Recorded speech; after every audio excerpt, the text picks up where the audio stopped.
So we'll just wait a couple more minutes because people always jump in. People are finishing up their dinner. People on Yep. the West Coast. What is it, 4 o'clock Yep.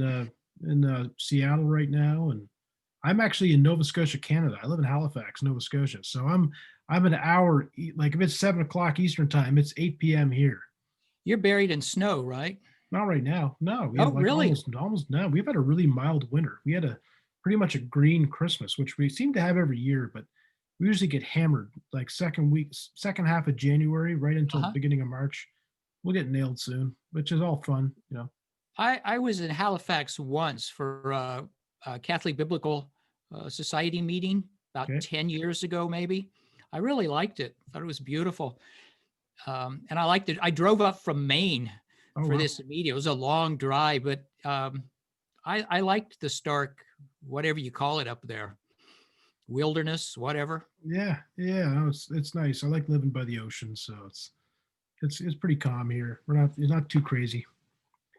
Yeah, yeah, it's a nice place to live. But you're in I'm in Princeton, okay, what is Princeton? Where is that? New Jersey, New Jersey. Of course it is. halfway between New York and Philadelphia. There you go. There you go. So what airport would you fly into? Newark? I prefer Philly, but I've used Newark a lot. Once in a while, I've had to do JFK, which I hate. Yep. Just really hate JFK. So I do that as little as possible. Before COVID, I was flying 100K a year. I was going to 30 conferences a year with this job with Logos Bible Software. So I'm one of the few people that hasn't really minded being home. It's kind of nice to sleep in my own bed every night. I So see. Well, I got I a don't like, 4-year-old, 2-year-old, so it's kind of nice to be around them too. yeah, I don't like teaching online though. No, are you doing that a lot? Is that your normal thing It's all now? we do. We haven't been able to meet with anyone since last March. Yeah, yeah. Last time I was on a plane was March 7th. It was actually kind of funny. I was in Calgary, Alberta, and it was the last event I was at without knowing, and it was Calgary Flames hockey team because I'm a Canadian. I like hockey, and I thought this is the last arena in Canada. I'll get to if I go to this game, I will have seen an NHL hockey game in every single Canadian city with a team. So I went to the game, and it was like 18,000 people packed in like sardines, Uh-oh. and then like a week later, Canada shuts everything down. I'm like, hope I didn't get you anything. Yeah. Yeah. Yeah. Anyways, you know what? Let's get rolling. Okay. We've got All right. 18 people, so this is going to be really good. And I've been looking forward to this. And let me just start by thanking you for doing this. I know you're busy, and you're a researcher. You're a professor, husband, and you read and research like crazy, and you enjoy doing that. But those of you who don't know who you are, let me read your brief little bio in the Princeton. Oh, okay. I'll read part of it, not the whole thing. But Dale C. Allison Jr. is Princeton Theological Seminary's Richard J. Dearborn Professor of New Testament. He earned his MA and his PhD from Duke University. His academic research is focused on the historical Jesus, the Gospel of Matthew, the Sayings Gospel Q, early Jewish and Christian eschatology, interbiblical exegesis, the history of the interpretation and application of biblical text, and the Jewish pseudepigrapha, and his book, Constructing Jesus, this one right here, which I highly recommend you read. It'll mess with your head in a good way. Was selected as best book relating to the New Testament for 2009 and 10 by the Biblical Archaeology Society. And he's just finished writing a book that'll be coming out in a few months on Jesus' resurrection. That's the point of this this webinar. We're going to discuss that book. So he's going to give us some. You're going to spoil the book for us. We're all going to go buy it still because you're only going to give us some of the highlights. But we want to go into more depth. We're going to buy that book on the resurrection coming out in a few months. And you're currently working on a book entitled The Persistence of Religious Experience, which will be really interesting as well. So I want to thank you very much. And once again, those of you who are not familiar, this is, when people ask me who I think is the finest New Testament scholar in the world. I've studied under a lot of different people, and right at the very top of the list, I've asked a number of New Testament scholars, like from Craig Evans, Mike Licona, even N.T. Wright, and some other people. Who do you think are the top New Testament Jesus scholars in the world? You have been listed in the top 3 for every single person I've asked. So I don't take with that what you may, but when people ask me, well, what is he like? And they always chuckle when I say this. I said, it's like taking Bart Ehrman and F.F. Bruce and putting them in a blender and you get Dale Allison, which is Well, a that's real, a first. That's a first. exactly. So I thought that's what I think of you as being. You're an excellent scholar. You're very you're self-critical, and you ask really good questions. And it's like you're your own debate partner. That's the way I sort of read your stuff. But let me just start off by asking this question. Before I jump into the first questions, can you give a brief outline of your book? What's the book about? And just sort of give us a rundown of what we can expect. Well, the book falls into 4 parts. So the first part does 2 things. First of all, it looks at the history of the discussion.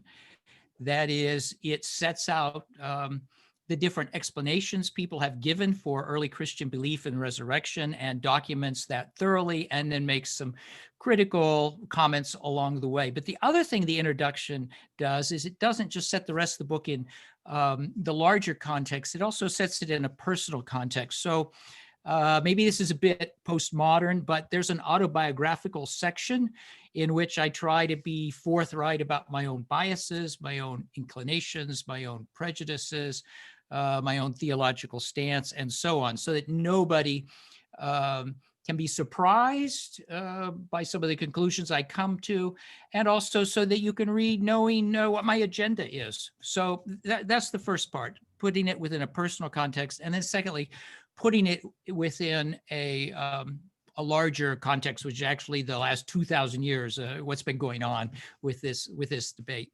The second part is historical critical, and this is the conventional stuff. So there's a chapter on early Christian formula about the resurrection, and then I have a long chapter on all the stories where I analyze them and try to evaluate what we can say historically about them and where they came from. Then there's a very long chapter on the burial, the story of the burial by Joseph of Arimathea. Then there's a long, even longer chapter on the story of the empty tomb. That's probably the longest chapter in the book. And then I have 2 other chapters that belong to this historical critical section. One is on Matthew 27, 51 through 53. That is the very strange story of the holy ones who come out of their tombs and go into Jerusalem and bear witness to what happened. Now, I do think this is an original part of Matthew. I think it's a first century passage. And I also think that it's fictional. And I think Matthew, however, thought it was history. That is, I don't think Matthew has given this a figurative reading. You mentioned Mike Licona. Mike thinks that, this is sort of scenery, that it's his theological way of saying something. I don't think that's how Matthew presents this. So then that poses the question, or that's my entry to what do we do with what I think of as a demonstration that there's already fictional stuff in the canonical sources. Then the last chapter in the historical critical section is where I try to play devil's advocate.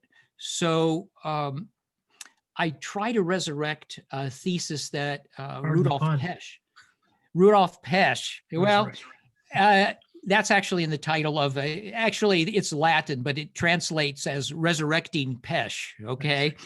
Pesch was an important German scholar. English-speaking scholarship doesn't know him much because he's had very little translated. But what I try to do here, I'm trying to be fair. I'm trying to be an historian. And I'm thinking, what is the best skeptical scenario I can come up with if I were a skeptic, which I'm not. But I'm trying to be even-handed. And so I depend on Pesch's work here and try to come up with a skeptical scenario that I would believe if I were a skeptic. How about that? The third section is the one that will get the most comment and that nobody will understand, and that is my favorite. It's called Thinking with Parallels. And so here I look at visions of Jesus down through history. I look at a very famous modern series of visions of Mary in Egypt in the late 1960s.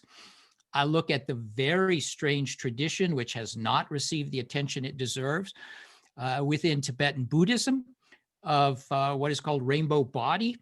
And this is a tradition which is ongoing. By the way, 2 of these events have supposedly happened within the last 25 years, so we can actually talk to people and try to figure out what's going on.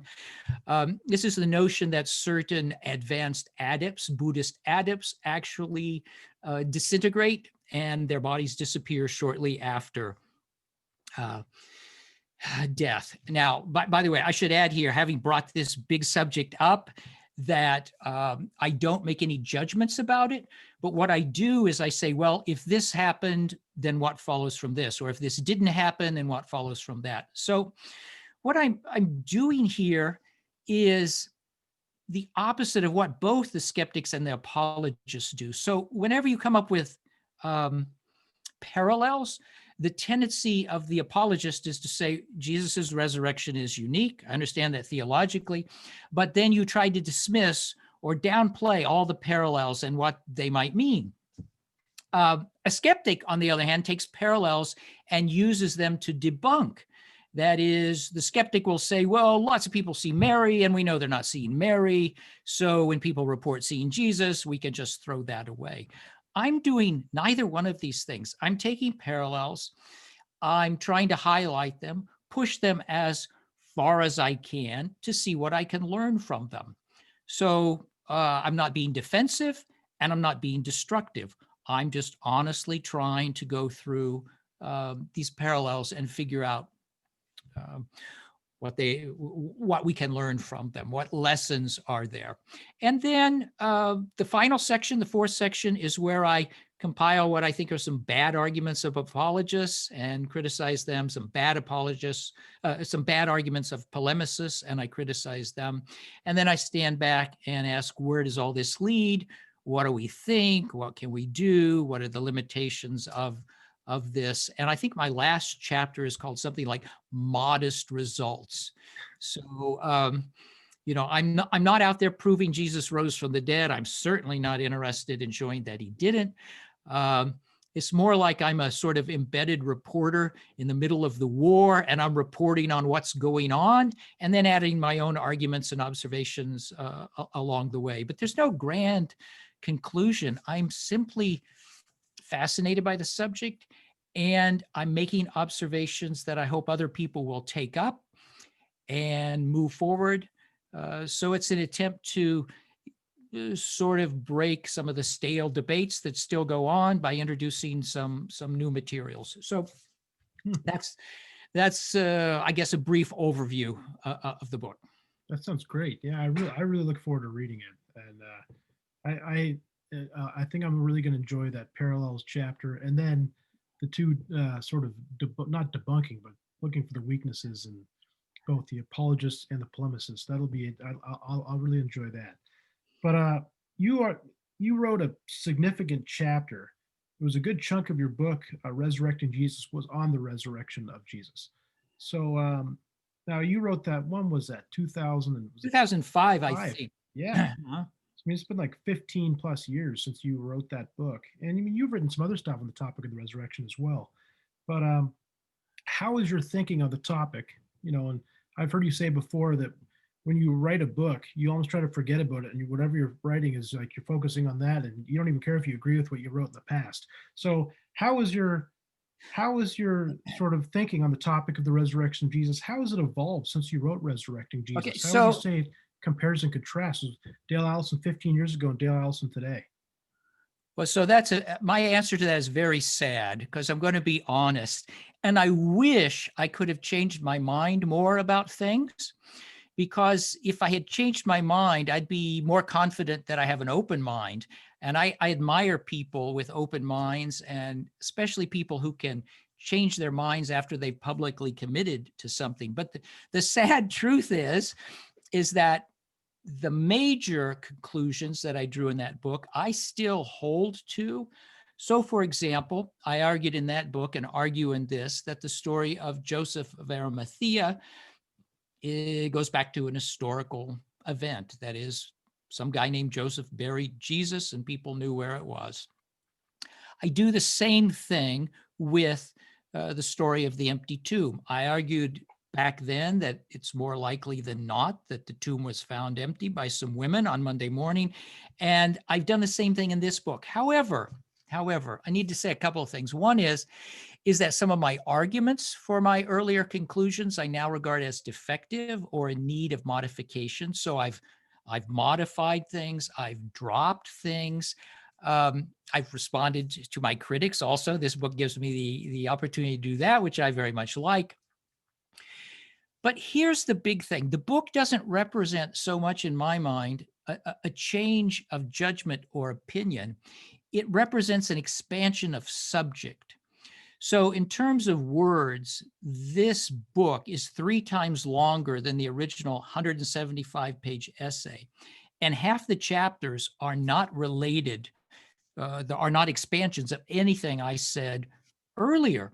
So I regard it not as, I used to think this, and now I think that. It's rather, in the meantime, look at all these new things I've discovered to think about, and I want to think about them. And so here they are. And let me just, as a footnote, let me give you one little thing that occurs to me. So at a couple points in this book, I actually stand back and ask a larger cultural question. So what we're used to doing is evaluating this argument, argument A, argument B, argument C, argument D, argument E. And one of the things that people have never asked is, well, why is this argument, let's say, popular now and wasn't popular 200 years ago? Or why does everyone buy into this now and they didn't used to buy into it? So let me give you one example of this, which fascinates me. I think everybody should be fascinated by this. So if you look at the literature today defending the empty tomb, the one argument that appears over and over and over again is that the story is connected with women. And if there weren't some history behind it, we wouldn't expect this. All right. You know the argument. So I develop my own version of that argument in the current book. But here's what occurred to me at some point. If you read the apologetical literature from the beginning of the 20th century, you cannot find this argument. It is not there. It doesn't show up until you get fairly far along in the 20th century. So I asked myself, what's the earliest example of this argument? And I found it. Now, of course, I haven't read everything, but in my reading, I found it in a 19th century book by a man named E.A. Abbott. I don't know, Greg, if you know E.A. Abbott. He's the author of a very famous book called Flatland, but he was a British theologian and historian. He was also very interested in women's education, and he was an early feminist in some ways. And he's the first, I can tell, to think, well, you know what? The presence of women in these stories is an indicator that there's some history behind them. Now, if you look before Abbott, the presence of women is always something used by polemicists. That is, back in the 2nd and 3rd centuries, we know that opponents of Christianity said, you guys are talking about women. They're no good, right? They're stupid. I mean, that's what the texts say. I'm just reporting on the text, right? But you can find the same thing in the 17th and 18th centuries. The polemicists against Christianity say, you know what? Who trusts women? You guys, your story depends on the testimony of women. I think it's only once we begin to get the women's rights movement and we begin to get rid of some of the old prejudice that people, Christians, can look at this and they're finally comfortable with the women in ways earlier Christians weren't, and they can turn this into a positive argument. So what used to be a point against the text becomes a point in favor of them. So nobody has ever done this. Nobody's ever taken these arguments and said, why are they popular at one period? Why are they not popular at another? What's the larger backstory to them? So that's one of the things I do a little bit in this book. And it absolutely fascinates me. Because it fascinates me, let me add one more thing. I don't want to go on to this forever, but if you look at the 18th century critics of Christianity, one of the things they'll say again and again is that Paul was a liar. He just made this stuff up. And Peter must have lied too, or Imaris, they stole the body. Now, what's very interesting is nobody buys that argument these days. Everybody thinks they were sincere. So there's a question, what is the background that makes it plausible for people a little while ago to think they just made it up? And what makes this so implausible to us today that nobody forwards this argument anymore? So you can see one of the things I'm trying to do here, not just, the focus is on arguments, but I'm also interested in something I don't think anyone's ever thought of before. Some arguments appeal or not appeal, depending on what century you're in. That's pretty cool. I like that. So you're writing them. Yeah, that's neat. So it's not just current day polemicists. It's like sort of you're looking back in time and even looking at apologetical arguments that have been made and when they started to be used. And that is interesting. That'll be really good. Yeah, well, let me just add, it just pops into my head. When Calvin gets to the women at the tomb, he doesn't really like it. It embarrasses him. So what does he say? Well, he says, God chose women to shame the men because they had abandoned Jesus and, they had forsaken him and denied him. So God decided to shame them by using the weaker vessel. So, that's not modern. That's Calvin's time. So like that whole, a lot of apologists will say that's sort of the criterion of embarrassment, that they wouldn't have fabricated the women as being, the first to see the tomb empty, because, they're, as we read in the 2nd century and 3rd century texts, like, these hysterical females, as you say, you're going to build your whole, resurrection story on this. And then the Christians are like, yeah. And it is an argument from embarrassment, but we're okay with it now because we're not embarrassed by women. Yeah, that's right. Well, here's what I'm going to do. Okay. I'm gonna read out the next question, but you're not going to answer it. I'm going to do a little Logos Bible software presentation, but that way people can know what the question is, so they can sort of just sit on that. And it's, how much can Dale Allison as a historian say about the resurrection of Jesus as an event in history, and does that differ at all from Dale Allison as a person of faith? So what I'm going to do, I'm just going to share my screen.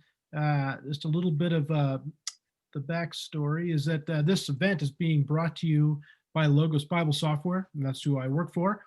I'm a national presenter for Logos, and so we're putting on this 1 hour webinar, and I want to introduce some of you who might not be familiar with. This is Logos version 9.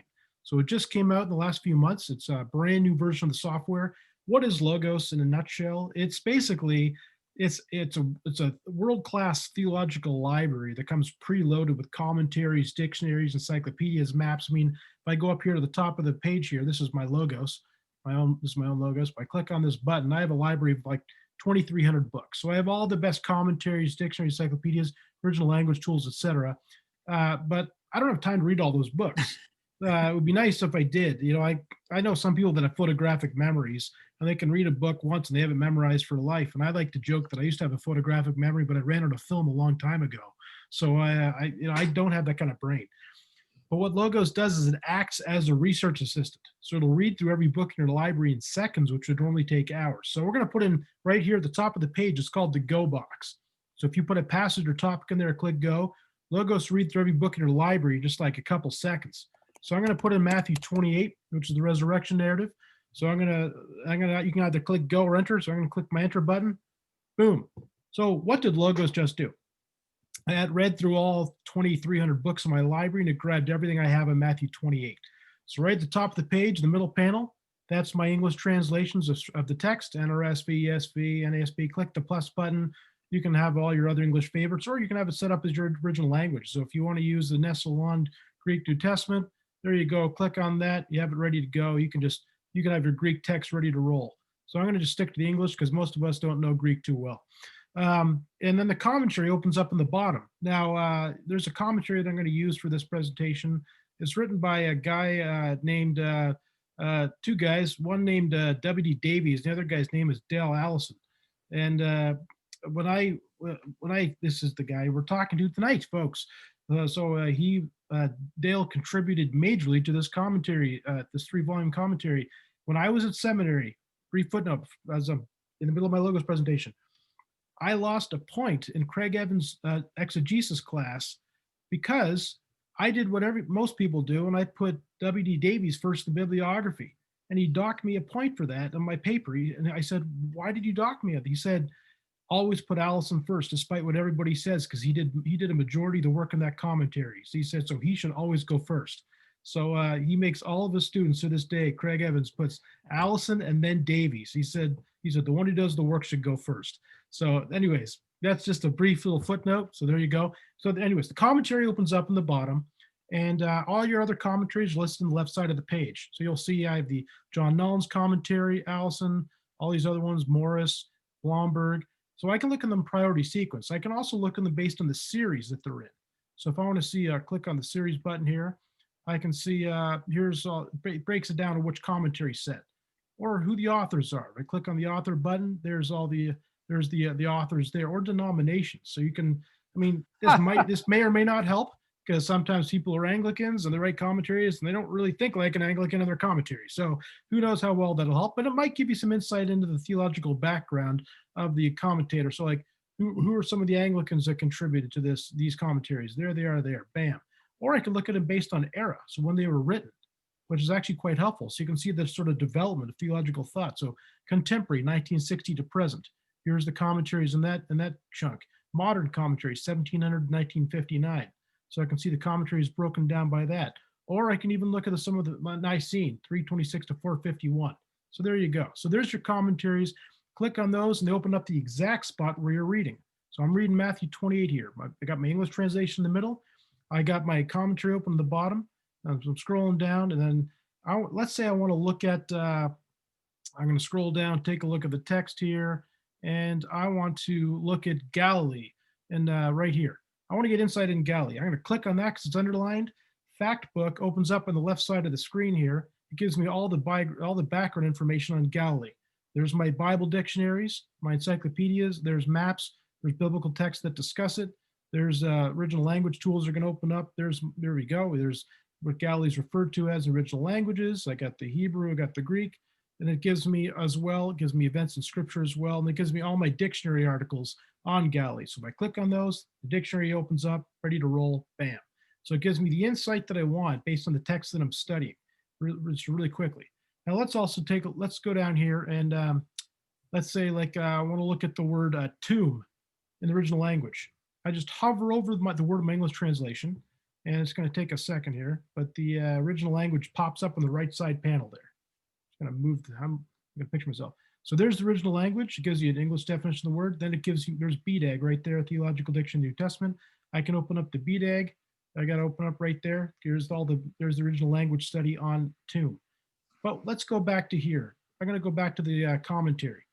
So I'm going to scroll down here, and I actually highlighted a section here down below. Let's see if I can find it. The Goods, 28.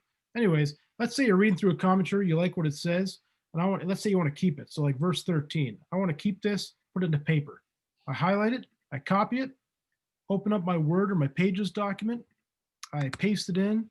Big deal. You've all seen that a million times, but look what Logos does at the bottom of this page. It puts your footnote in for you in exact citation format that you want. So you can go to settings and have it Turabian, SBL, whatever one you want, Chicago style. It's exactly the style you want. And it does it as though it's a paper book. Volume 3, page 671. So it's not electronic copy. It's as though it's the paper version. There you go. So we have all this information, the biblical text, the commentary, their original languages. And then if I scroll down here on the left, back in the passage guide, go back here. I have my commentaries. I have my cross references, cultural concepts, which give me sort of the cultural context, whether I'm reading, all the church fathers that discuss this text, ancient literature. So let me get rid of this thing here. There we go. Any of the church fathers. So when did Origen discuss it? There's the text in Greek right there from Origen when he discusses this passage. Bam, right there. So we got we've cross-referenced it with the ancient literature. And if any Dead Sea Scrolls shed light on sort of the themes in this, which, obviously the Dead Sea Scrolls don't speak about Matthew 28, but they might shed light on the theme. So we provide those texts for you: New Testament Apocrypha, Pseudepigrapha, Josephus Philo. If they touch on something that'll connect with the text, we've done that work for you. We have important passages, we have maps, we have everything. So it's loaded. I'm going to show you two more things and we're going to wrap up. We've created a number of interactives to because the Bible come alive visually for people. So here's Jerusalem. Here's a recent aerial photograph of where the temple stood 2,000 years ago before the Romans destroyed it around 70. There's a brief description of Jerusalem there. What did the temple look like in the time of Jesus? Take this little tab, go from left to right. We've hired graphic artists to render what the temple would have looked like in the time of Jesus. So you can sort of visualize it. Is it exact? No, we don't know exactly what it looks like, but we think it's probably a pretty reasonable representation of it. So we've done that for hundreds of images as well. We have an interactive called An Empty Tomb, where we went to Israel. We actually went inside a first century tomb. Shimon Gibson, who's an archaeologist there, I know him. He actually showed me where this was. So we took the film crew down and we filmed it. We went into a first century tomb. Right there, there's Craig Evans actually sitting above the entrance to a tomb which hardly anybody knows about. It's actually the tomb where they found a guy who was the guy died of leprosy because they ended up testing a little bit of the burial cloth that was left in the niche. And anyways, so here's right there we go. This is the inside of a first century tomb. So you can see each one of these, an ossuary would have gone. And so they would have had, and it's a multiple level tomb as well. So it's pretty cool. So you can click on these little buttons there. You can watch short videos, the leopard in the tomb. Now here's what's embarrassing. Without realizing what the guy died of, I actually climbed into this and lied down and somebody take a picture of me. And then I learned afterwards that the guy died of leprosy 2,000 years ago. So Craig said, when we get home, we should spray you with the disinfectant or something. And, I probably wouldn't do anything. So anyways, this is a really cool feature of the software right there. And I'm going to show you two more, and then we'll get moving. One is called Weights and Measures Converter. I think this is really actually helpful, very helpful, because let's say you're reading a text and it says it costs 100 denarii. Well, what does that mean, today's currency? Well, it's $800 US. That's the basic equivalent. Is it exact? No, but it's a pretty good one. Or what about this? Remember the parable of the guy who buries the talent? And you're like, why was the guy so mad that he buried the talent? He didn't lose the money. He didn't invest it. And I always wondered, well, what's the big deal? Well, how much is a talent worth? Why was the guy so upset? Well, how much is a talent worth? Put this in. It's 30.2 kilograms, 66 pounds. It's the equivalent of $1.2 million US in gold. That's changes the perspective of that story. If the currencies are accurate, that guy, if he buries it and somebody digs it up and steals it, there goes 1.2 million bucks. That's a significant amount of currency that's gone. And then I'm going to show one last feature. It's called Bible Books Explorer. Once again, we're making the Bible connect visually. So here's all the books of the Bible. We can filter through them: Old Testament, different kinds of writing, the authors, etc. But I want to look at intertext. I'm going to click on the intertext button here at the top of the page. Just a second here. Hold on a sec. I got to make the screen bigger because there we go. So here's how Scripture is used in Scripture. So when the Isaiah is cited in the New Testament, there's you can see through here. You go across the line, you can see there's where Isaiah is cited in the New Testament. Here's where Proverbs is cited. If I go, that's just direct citations. Or if there's allusions, there's when the biblical text has allusions. There's how the Jewish scriptures are alluded to in the New Testament. Now, if I want to click on all, I can see basically it's like intertextuality tool on steroids is what we basically created. So you can visualize it. So that's pretty cool. So you can see Sirach, how it was picked up. There we go. So you can click on each of those things and it'll tell you which text is from Sirach that's in Hebrews or James or Romans. So that's pretty neat. And we've also we've given stats in the timeline and books. So we put a lot of work into that. We thought that was really cool. Now let me just shrink this down. Because of our tonight that you guys have tuned in to watch this, I hope you guys can still see my screen. What we're doing is why is Microsoft reporting an error? Whatever. Hopefully it's not too much of an error. But we're going to give you guys a 20% discount. You can purchase the software until Wednesday night at midnight. So 20% off. And where you want to go to, what we've done is we've created a landing page that if you go to logos.com/Allison, you can get 20% off and a payment plan. So that's what we've done. So it's easy to be able to get the software. And I'm going to show you 3 packages. The first one is Silver. It's a great place to start. It has almost all the features of the software, and it's a library of 700 books, commentaries, dictionaries, encyclopedias, original language tools. If you were to, it's a word study library. If you were to purchase this library in print, you'd spend almost $11,000. The regular price is $1,000. 20% off is $800. But with the payment plan, you can have this library that goes on all of your devices for $56 a month for 16 months. And it's not a subscription. When you pay it off, you own it forever. Next is our gold library. We call it our ministry library because we include more like church history, theology, more sort of like in-depth books. It's a library of 1,200 books. This library in print is worth close to $17,000 worth of books. Regular price is $15.49. Special event price is $12.40. And you can pay for it for $75 a month, 18 months, and then you're done. And then Platinum, which is our academic library, it includes like BDAG, Helen Baumgartner, and New International Greek Testament Commentary Set, Pillar. It's really big library of over like 1,500 bucks. Print book value $23,000, regular price $21.49. This event price is $17.20, and you can do it for 20 payments of $92. And that just compares the libraries that I just showed you right there. And you can download it to all of your devices forever. You can put it on your home computer, laptop, tablet, smartphone, Mac, or PC. As many devices you have, you can download to all of them. And it's a lifetime license. Lifetime personal license, 30-day money-back guarantee, free online training and support. We'll take good care of you. And if you have a previous version of the software and you'd like to upgrade, I can upgrade you with a conference discount. Email me at greg.manette@logos.com. So greg.manette@logos.com, and I'll make sure you get that discounted price. And that is it. So that is Logos version 9. We put a lot of work into it. And yeah, I'm going to stop sharing my screen so you guys can see me and Professor Allison. So yeah, once again, go to logos.com/Allison until Wednesday night, and you guys can get 20% off. And if any of you need to get a smaller monthly payment price, email me and I'll give you a 24-month payment plan. So instead of paying 70 something bucks for gold, you pay $50 a month for gold. So email me greg.manette@logos.com. Now, here's the question. How much can Dale Allison, as a historian, say about the resurrection of Jesus as an event in history? And does that differ at all from Dale Allison as a person of faith? Oh, well, the short answer is yes, they are different. Let me try to elaborate a little bit. So for me, coming to historical conclusions is very different than coming to theological conclusions. So when I'm arguing as an historian, what I take myself to be doing is constructing arguments that any reasonable person can follow, agree with, debate, even though they may not share my worldview or my metaphysical outlook. So for me, doing history means conducting arguments on common ground. Now, when I argue as a theologian or when I'm practicing my faith, I am operating within that worldview, and those I can talk to as an historian might think what I'm doing is nonsensical, or they're certainly not going to share my premises. So that's the first thing to say. I think of myself as doing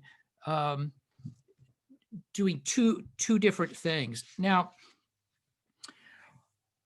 I also don't think this is a point at which I disagree with some of my friends, but I do not believe that doing history can give you your worldview. In other words, I think that your worldview, if you're honest, is almost always a product of your personal experience. It can be informed by historical investigation or scientific knowledge or philosophical reflection. But I think it's primarily an issue of experience. And what you think about the resurrection is the product then of two things, in my judgment. One is what you think you can think historically or know historically or deem to be probable historically. And the other is what you make of that within the worldview that you have. And I don't myself think that the historical evidence regarding, let's say, the resurrection is enough to shape or destroy or establish a particular Christian worldview. Now, here's where I disagree with some of my friends. So some of my friends think that the resurrection is sort of a blank spot in history, an inexplicable spot, unless you hypothesize that Jesus was raised from the dead. So one of the things I try to do in this book is show that the skeptic isn't compelled to say either God raised Jesus from the dead or I simply have nothing at all to say. I don't think that's the case. And that's where I try to think like the devil's advocate and come up with what I would think if I were a skeptic, which I am not. But let me hasten to add this. I remember running across this statement maybe 20 years ago now for the first time. I think it's in Origen's commentary on John. But he says at one point, one of the hardest things to do is to show that something happened, even if it did happen, right? That's true. And I think that we're often expecting too much from historians, or people are expecting too much from me. They want me, when I'm doing historical work, working with presuppositions I share with others, working on common ground. They want me to be able to say, even doing that, I can show you that Jesus rose from the dead. And I just think there are some things that we can't do. So one of the things I often think about is the pigs going off the cliff in Mark 5. So they either did or they didn't. Let's say they did. How is anyone ever going to show that? How is anyone ever going to show that the pigs went off the cliff? So I think there are lots of things we can know. I'm not a skeptic. I'm not a cynic. There are lots of things we can know about early Christianity and the events surrounding the initial proclamation of the resurrection. But I am not convinced that they force the skeptic to say, I just can't say anything at all. I'm absolutely flummoxed without any conceivable option here. I think that's to expect too much from history. So I don't know if this answers your question directly, but I do distinguish between my amateur theological tasks and my being a professional historian. And it's not that my metaphysics don't influence me. Nobody's purely objective, but I am trying conscientiously when I'm arguing as an historian to be part of this large dialogue, which extends way beyond, as you know, the Christian community. Can I follow up on that? It's not one of the questions sure. I originally sent you, but it's on this question. So, in light of what you just shared, as an historian, like E.P. Sanders had that sort of list of like 11 or 12 facts about Jesus that he thought most historians would sort of agree on. Uh-huh. Do you have like a brief rundown of some of the things about the resurrection that you think, as an historian, you would hang your hat on? Like, we don't have certainty, we don't have positivism, historical positivism, but a reasonable case as an historian, like Sure. like So you, the like book you is think the Joseph of Arimathea thing, you'd say like, that's decent, so you'll go with that one. But like, what other details do you think are like half decent? I think Mary was the first one to see the risen Jesus. I think the earliest Christians understood this in properly eschatological terms. That is, they were thinking end time stuff. They were thinking the resurrection had begun. Okay. Yeah. So there are any number of things that I can argue. I think that the tomb was empty on Monday morning. Now, you know how controversial that is, but I don't have any trouble thinking that. I'm also, as an historian, I know that Paul thought he had seen Jesus. Now, how you can prove that he really did, that's another matter, but he certainly did. And I'm sure that I have no reason to believe that the same wasn't true of Peter or James, the brother of Jesus. I also think, and this is significant to me, I think belief in the resurrection goes back to week 1. And I mean literally week 1. I think the category is already there. So my own view is that Jesus himself believed in resurrection. He was a teacher. His disciples believed that beforehand. They lived with an eschatological worldview. In my judgment, actually, Luke says they went up to Jerusalem thinking the kingdom of God was to appear immediately. And so if they have an empty tomb, and if somebody has seen Jesus and they have these expectations already there, I think really quickly somebody has said he's risen from the dead. The resurrection has begun, and I think that takes place in week 1. I think all the evidence points to that. So, there are some people, David Friedrich Strauss was one of these, who thought that the belief in the resurrection sort of developed gradually, maybe over a period of months. And some others have said, well, it grew out of reflection on the scriptures. People read this as a prophecy and then they inferred that, and so on and so on. I just think that's all wrong. I think the texts agree that this just exploded not long after the crucifixion.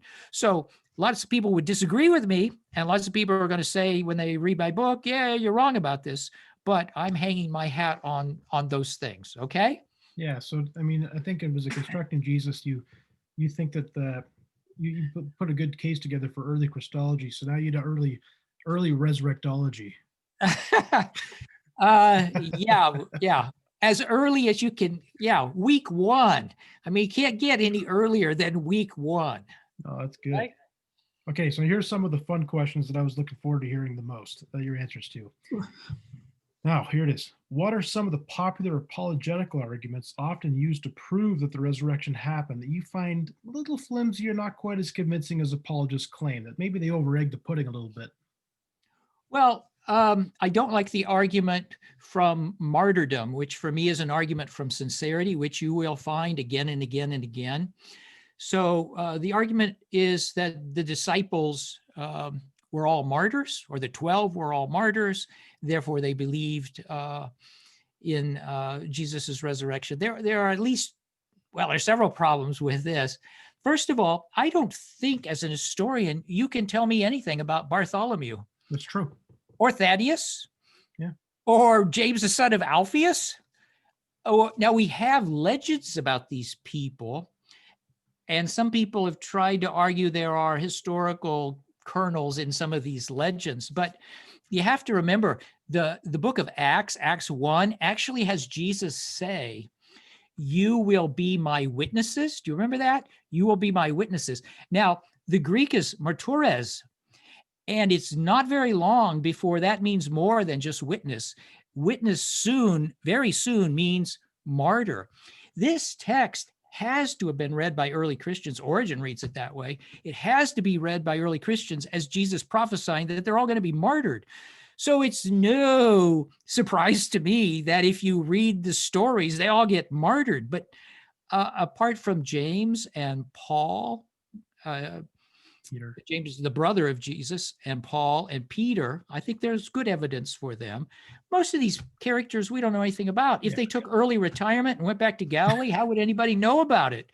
Yeah, and who knows what their thoughts about the resurrection were, if their minds changed or they had a slightly different view than Peter or whatever. So my first point is we don't know much about most of these people, and I don't think we have good reasons for thinking most of them were martyrs. But beyond that, I just don't think the argument from sincerity is worth much. First of all, it's an outdated argument because I don't think anybody today thinks these people weren't sincere. I mean, there's no target here. We've proved that they're sincere. Okay, well, everybody already agrees with that. But sincerity doesn't establish anything. So there are lots of people. It's interesting. Go to YouTube sometime and plug in firsthand witnesses Bigfoot. Yeah. And you know how many people are sincere about having seen Bigfoot? But that doesn't establish the biological fact, right, that there is a Bigfoot. There's still a lot of work to be done, don't you think? Or again, there is no doubt that a lot of Roman Catholics have sincerely believed that they've seen Mary. Apparitions, yeah. That's fine. Maybe they have, but their sincerity alone doesn't do much for me. So I don't like that argument at all. And again, I think when apologists conduct this argument, there aren't any people they're aiming at anymore. If they were back 3 centuries, yeah, there were people who said Peter and the rest made it up, but they don't exist today. I also, and I found this in quite a few places, it surprised me, I don't like the argument from Sunday. So I have found in quite a few sources the argument that it must have taken something really dramatic to turn the Sabbath into Sunday. All right, so that early Christians quit worshiping on Saturday and started worshiping on Sunday. This is a really bad argument. First of all, the Sabbath was never turned into Sunday, or at least that doesn't happen until the 4th or 5th century. That is, these are distinct things in the early church. Yeah. And if you read the sources, you have people doing both, even up till the 4th century. They're going to church on Sunday, but they're also doing Sabbath. So I don't think it's right to think that Sabbath replaces Sunday. I think what happens is at some early point, there are people who are meeting together on Sunday morning. By the way, I think the best guess is that they thought they were commemorating the resurrection of Jesus. But the truth is, if you go looking for 1st century evidence for this, it's really slim. In fact, it's so slim that you have Seventh-day Adventists who can look at this evidence and say, there really isn't any 1st century evidence for this, or it's very weak, right? So that's a really, that's just a terrible argument. It carries no weight whatsoever. Let me give you one more, which I actually found fun. This is probably what you weren't thinking about this when you asked me, but I have run across, so let me say this. I'm reading not only New Testament scholarship, but I'm trying for this project to read as widely as possible. And that means I read a lot of apologetical literature. In fact, a lot of really conservative I just went everywhere, including self-published things and some internet sites. I tried to do as much as I could, just as I tried to read as many polemicists and atheists and so on as I could. So I discovered a number of people who say, you know what, the Shroud of Turin is a really good piece of evidence that Jesus rose from the dead. And so I thought, okay, I'll write about this, in a section of the book. And I found myself instantly overwhelmed because, first of all, I have an open mind. So I'm not going to say this is incredible. It couldn't have happened. So I'm going in with an open mind. But I had paid no attention to the Shroud of Turin since, 1988, when I think it is, when they had the carbon dating and they said, well, this is medieval, right? Well, it turns out that didn't stop this discussion. And there are tons and tons of books and tons and tons and tons of articles. It's like the sands of the sea. Yeah. And tons of it is in Italian. My Italian is really, it's really tough for me to read Italian.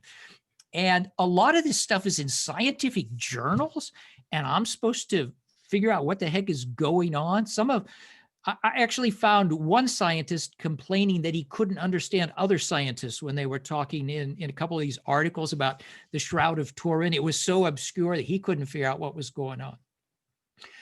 So anyway, I decided, what the heck? So I read a bunch of stuff. And I came out where I thought I would, but it was fascinating because it just goes on forever. It really is a tennis match. You make one argument, they bat it back. For every argument, there is an anti-argument. And, I think the default setting is really strong in this case. That is, the default setting for any relic from the Middle Ages is not very likely, right? How many other authentic relics do we have from the Middle Ages? Also, we have enough pieces of the cross to build about 3,000 crosses. So We got quite a few foreskins too. I'm not sure what we make out of them. And several heads of John the Baptist. With 3 of them now, I think we got. Anyway, the point is that it's also the case that the first clear, unambiguous literary evidence fits really nicely the radiocarbon dating. Now, again, there are answers and responses, and it goes on forever.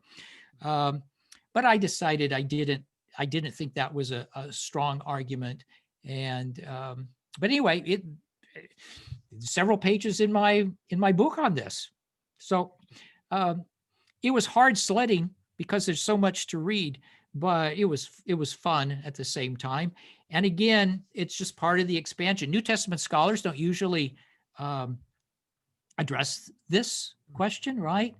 I don't know if you know it, but is it in Tom Wright's little book I'm sorry, Tom Wright's giant book, Resurrection?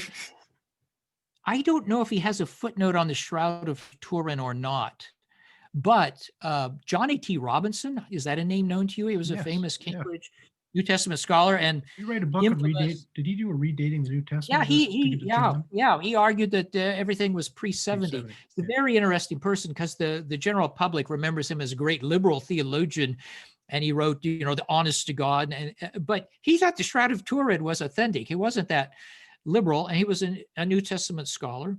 I mean, he was very liberal about some things, but other things he is very conservative about. So I thought it would be fun as a New Testament historian to look at this and look at the arguments and weigh them. So at the end of the day, I thought this was a bad argument, but I gave it space in the book. I'll ask you 2 more questions. Okay, sure. So now I asked you some of the popular apologetical arguments you thought were not quite as convincing, but what are some of the skeptical arguments that are often, leveled against the resurrection that you also find kind of flimsy or lack of some explanatory power? Well, what you often find is the assertion that miracles don't happen. Now, for me, that's just talk about begging the question, right? Yeah. So I'm not a fan of David Hume. I don't like his argument. But my point is, if you're going to debate people who think that Jesus rose from the dead, arguing that miracles don't happen it's not an argument. It's just a denial. So I do spend a lot of time on the question of miracles. But the point is just the people who say miracles don't happen, therefore we know Jesus didn't rise from the dead. And by the way, you can find them. They're out there.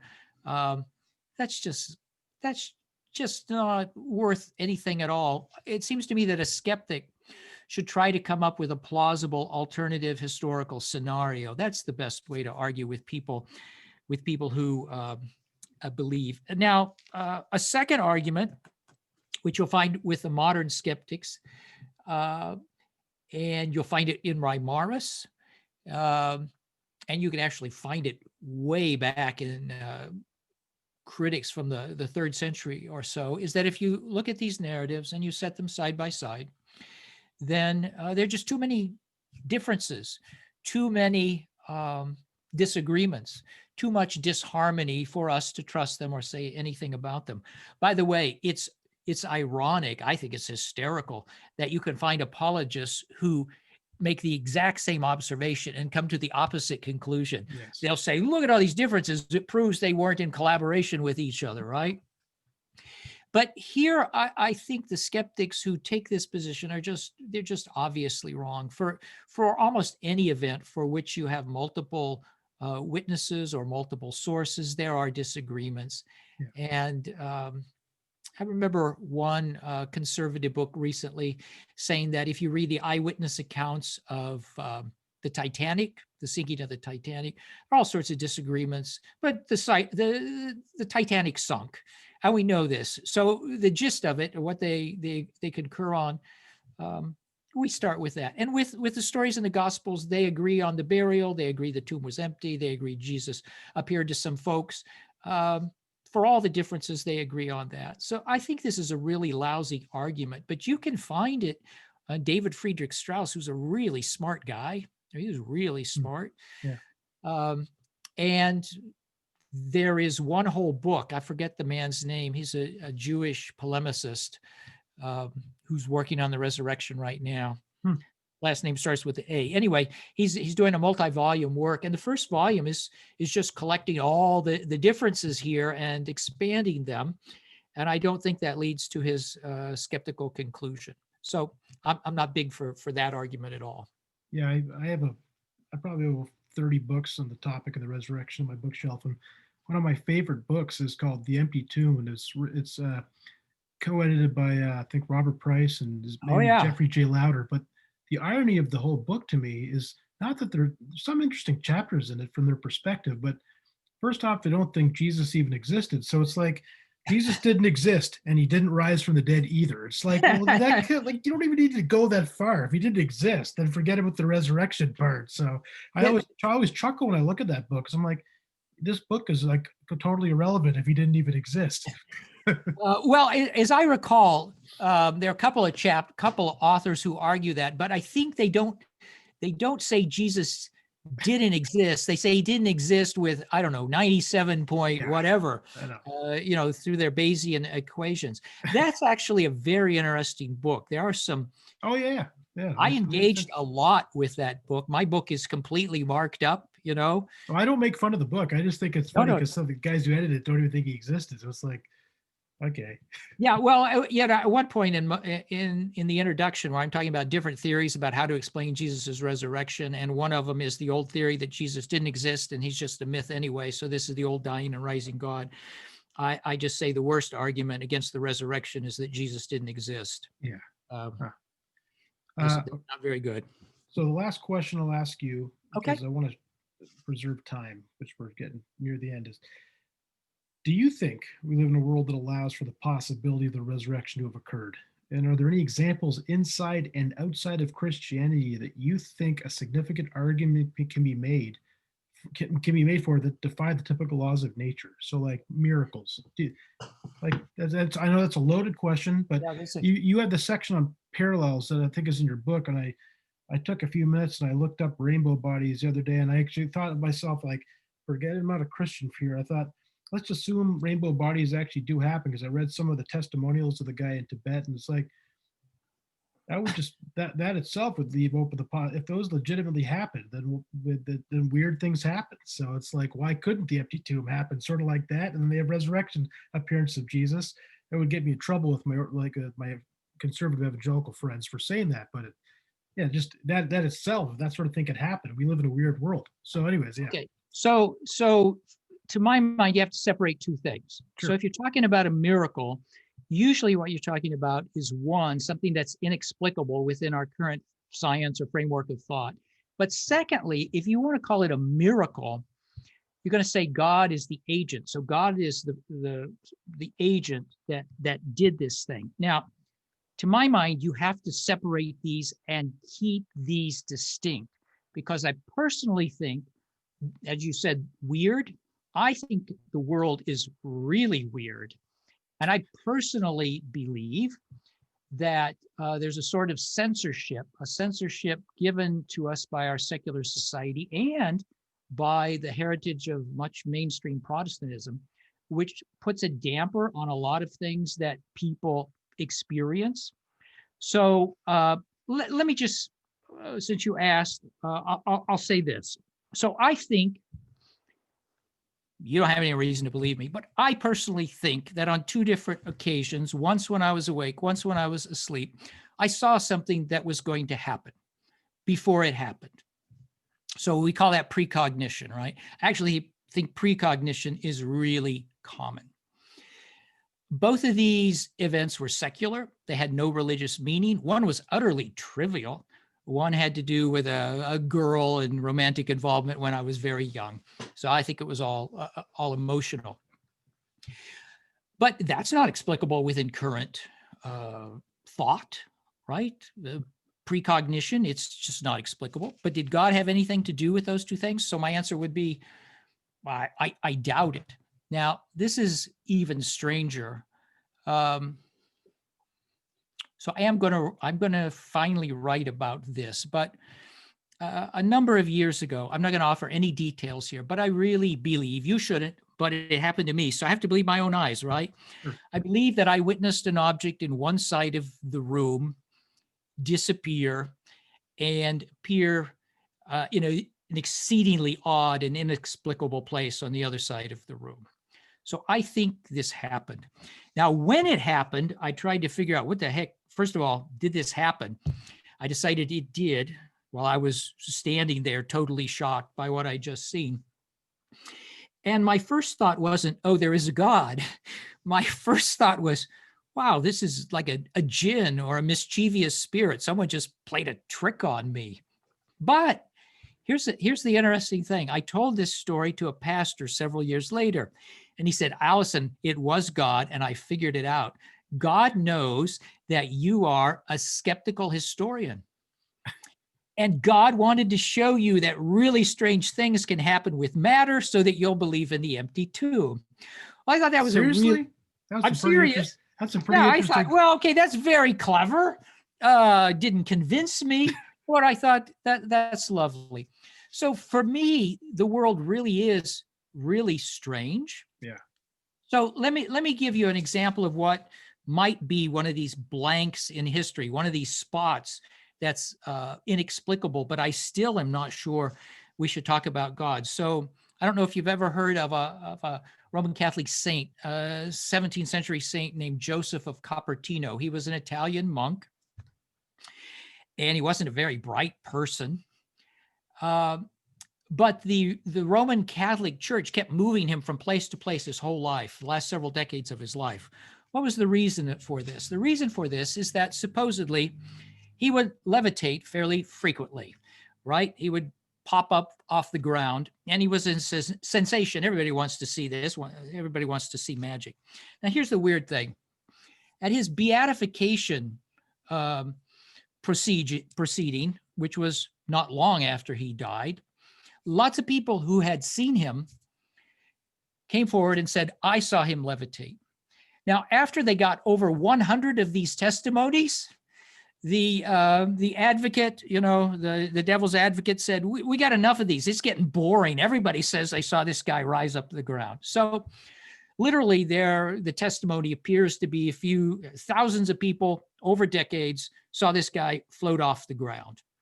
And by the way, Carlos Ayer, the great Yale historian of the Reformation, I read an article where he seems to say, I think it happened. I mean, he's just a historian and says this is overwhelming evidence. So the question is that a miracle? So it always happens to this guy who's always praying. Half of the time he's in church. There's a religious context. Everyone around him thinks it must be God if he's popping up off the ground. So just assume it happened. Is it God? I find that really weird to think God just once in a while said, yeah, let's raise him off the ground today, just for the fun of it. If it happened, then it has to be, doesn't it, some unknown, weird human ability that this weird guy who entered, he was really weird. He was a really strange fellow. And he spent all his time in these odd meditative states. And then once in a while, he'd just sort of cry out, ah, and then he'd float up. I don't know what's going on, but if it happened, what does that tell you? So I think it's a really weird world. Yeah. But the question of agency is a difficult one. So there are Buddhists who will say, I know them, who will say, yeah, Jesus rose from the dead. His tomb was empty. He just experienced rainbow body. And they have a different understanding of agency. So they recognize the weirdness, right? Yeah. But they don't say this is the God of Abraham, Isaac, and Jacob. They have another explanation for it. So at some point in the book, what I say is that I think the most difficult question of all is not sometimes what happened or did this happen, but figuring out how you can figure out the agent. If it's an invisible transcendent agent, what are you going to think here? So in short, the world's a really odd place. And, in my worldview, yeah, the tomb could be empty, and it could be empty because Jesus rose from the dead. Maybe he just sat up and walked into the next dimension. I don't know what happened, but there is a point at which, as an historian, and I do it at the end of the book, I say, okay, this is what I've come up with. Now, you philosophers and theologians, professional theologians, not just amateur theologian, what do you do with this, right?